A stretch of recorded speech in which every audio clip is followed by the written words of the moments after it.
on the Super NES. There's really nothing else you can say about this game that I haven't already said, but I'll be making several comments eventually. Wait, what? I mean, okay, there are a few things I could add to the conversation, but they're probably not going to be very nice.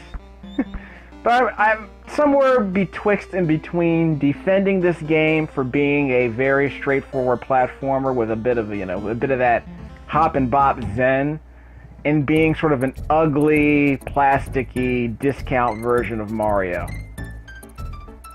And we'll talk about it. You can already see the problems with this game right off the bat. I mean, I know it's supposed to be mind-blowing in 1995, but I wasn't really that blown away by some of this art. Never really thrilled by it, really, and we'll take a look at the, what is it? The Jungle Hijinks. Level 1, Stage 1. 4 levels of parallax, but some ugliness in the art, like I said. Had to dial down everything in terms of the lighting. And you'll see this more in later stages, where everything seems to be completely underlit. So that's kind of disappointing. And, yep, the banana hoard. Yeah. And we'll avoid talking about the animated series at all costs. But I will say the director of that series went on to make one of the greatest animated series of all time. Or at least the American animated series. What was it? Jane and the Dragon, yeah. So, yeah, everyone's got to start somewhere. And he did Jane and the Dragon, so good on him. And we'll ignore the animated series from now on if we can help it. Okay, so I got a 1-up. Okay, Y button to roll, which is my basic attack. I can hold down and press Y to do a ground smack, which is also an attack. A regular jump. That's pretty much all I need to worry about. It's a 2-button control. There's DK. Throw that, and I get my boy, press select button. No, I press, what would I press? A button switch, there you go. I want to say both characters are exactly the same. Like, you hold down, you can do a cartwheel, or you can do a regular cartwheel while standing up. But these characters, as far as I know, are exactly the same. Unlike the sequel, there is no meaningful distinction between Diddy and, say, his sister. I mean, I remember in the sequel, Daisy, what was her name? Was it Candy? No, it was Daisy, yeah. Daisy could actually do helicopter spins in the air, and as far as I know, these two characters are exactly the same. Okay, so I got this. What do I do with it? I know, I have to go over here and blast through. I was supposed to throw that into a wall. Gosh darn it. Just a second. But yeah, this game has a few other tricks, like doing a cartwheel off the platform means that you can get a little bit more distance in the air like that. So you can always jump out of a cartwheel. So that's how you do some mid-air jumps to get some really tough bananas out and floating in mid-air. Unfortunately, one of the major problems with this game in terms of the visuals is that it's hard to tell where the edge of a platform is sometimes. And this is sort of, I don't want to sound nitpicky when I say that, but there's a lot of precision platforming in this game, and you will lose some lives on occasion because you can't tell where the edge of the platform is. And what the speedrunners do is that they figure out exactly where they are, they know exactly how far they have to cartwheel before they have to jump in midair and do stuff like that, but that's always been a problem. You don't constantly die because of that, but you will die because of that. And by the way, if I collect 100 bananas, I get an extra life, so it's always worth it to kind of go back and forth and see if you can get more. Whoops. I'll leave this place in a second. Don't worry, I gotta practice this jump. There we go. See, I can make that jump.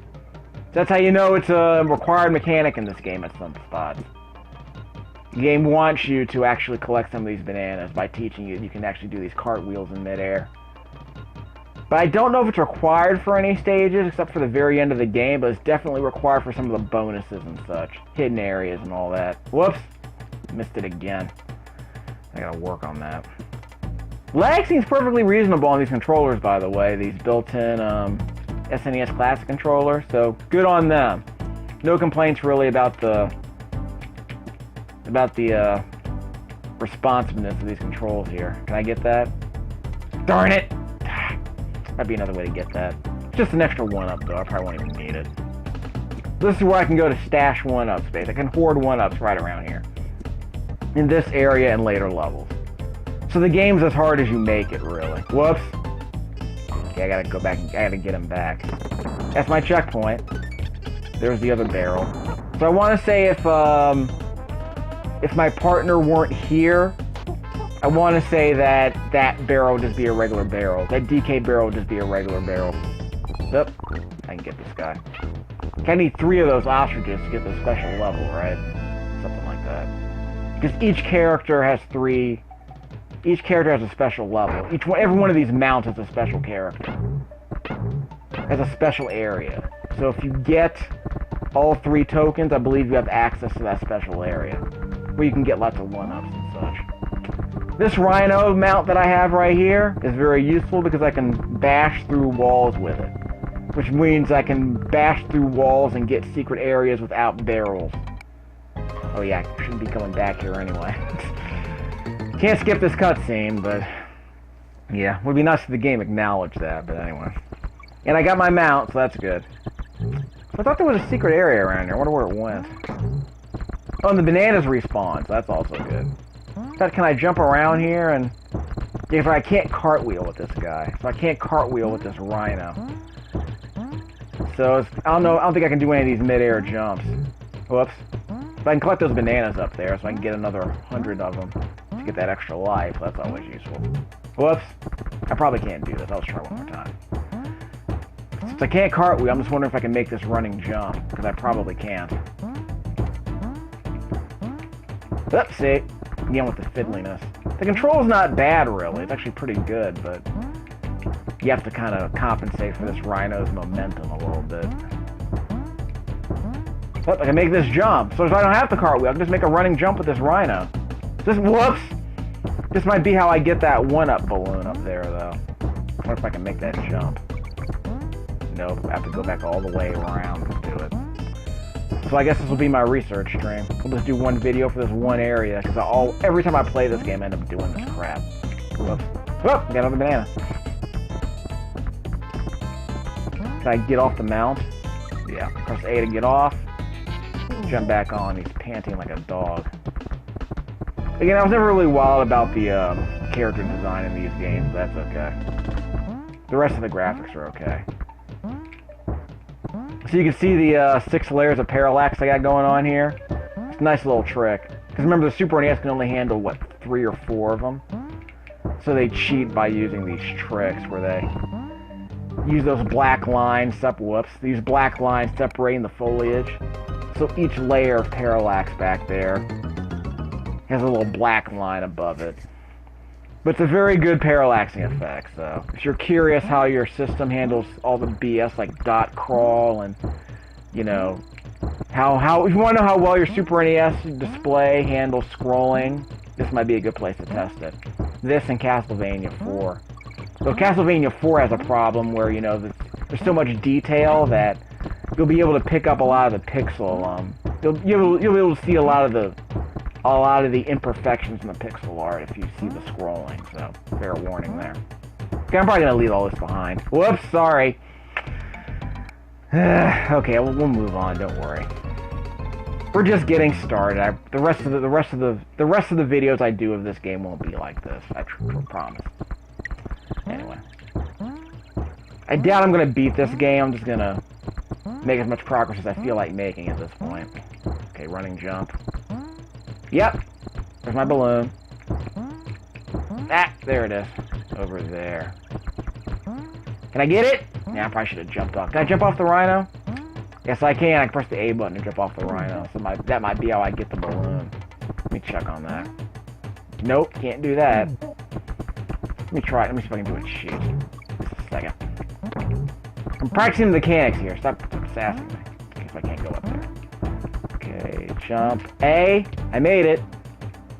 Probably lost the rhino, though. Aha! Darn it! I lost my rhino, didn't I? Crap. Lost the rhino. Whoops! I got all those 1-ups. We'll try that again. Didn't say it was a deathless run, did I? There's my checkpoint. And yes, I'll be splicing in the music with this commentary because this soundtrack's one of the best on the console.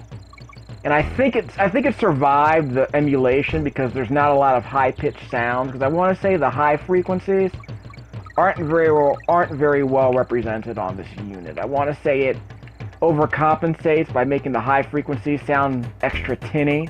And that's supposed to be a problem with the emulation. There we go. I'll confirm. I want to confirm that Mega Man X sounds a bit off in terms of the music, but yeah, the problem with a lot of the sound emulation with these chips these days is that they always cut off the high frequencies and make them sound, and they always tend to oversample them, I guess you could say. So all the high frequencies always sound bad on some of these emulators. So I'm curious how it sounds here. But this game seems to have more. How do I describe it? It seems to have more of the bass, the low frequency stuff. But again, a real test would be if they pulled out some Software Creations games from Tim Follin. But if you think about it, most of the games he worked on were licensed. I mean, of course, some of them flat out suck. I mean, like Plock is not the kind of game people will want to play these days. I don't think. It's hard and it's kind of gimmicky in terms of the mechanics. You know, the whole limb throwing mechanic is kind of interesting, but the game in and of itself is kind of unremarkable as a platformer. And this is back in the 90s, were a time of mascot platformers, because, you know, everyone wanted to be Sonic or something. But Plock's conceit was that the game didn't need to be fast, it just needed to be charismatic in terms of the mechanics. So Software Creations tried. They got, you know, was it John Pickford and the boys? They messed around, came up with a mascot that was basically just a living shirt. A living shirt with socks and gloves. And they said, yes, make a hero out of this guy. Why not? Well, there's my G. So I got my KONG, and that means I get my extra life, and there is my hidden area. And let's see, there's another hidden area that I missed. Okay, I already got the ostrich. Got it.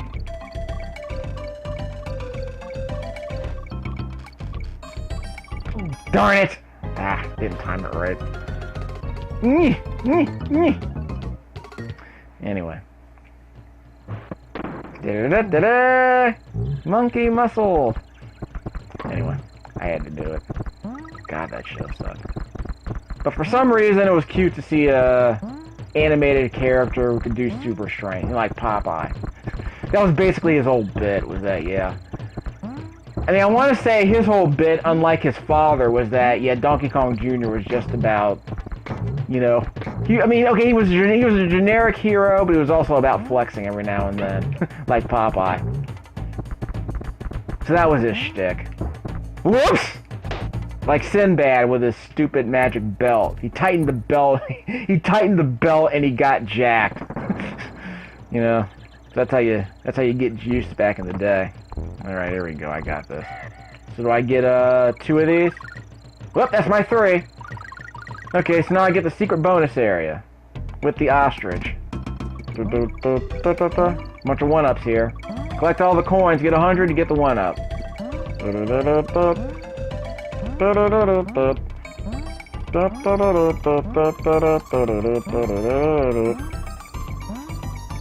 This music is still much better than Mario, although this song isn't that great, but you know, it's kind of bouncy enough.